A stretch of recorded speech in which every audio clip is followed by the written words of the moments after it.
ఇక బేగంపేటలోని బ్లైండ్ స్కూల్లో వరద ఉధృతి తగ్గింది. సిటీలో కురుస్తున్న భారీ వర్షాలకు నిన్న స్కూల్లోకి భారీగా నీరొచ్చింది. రాత్రంతా విద్యార్థులంతా వరద నీటిలోనే బిక్కుబిక్కుమంటూ గడిపారు. ఉదయం వర్షం కొంత తెరిపివ్వడంతో జీహెచ్ఎంసీ అధికారులు రంగంలోకి దిగారు.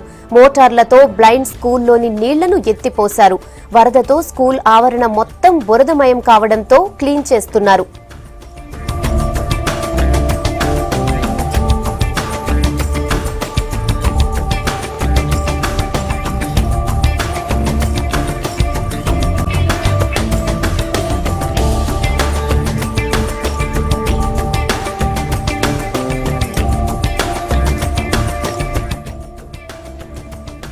బేగంపేటలోని బ్లైండ్ స్కూల్లో వరద ఉధృతి కొంచెం తగ్గింది. సిటీలో కురుస్తున్న భారీ వర్షాలకు నిన్న స్కూల్లోకి భారీగా నీరొచ్చింది.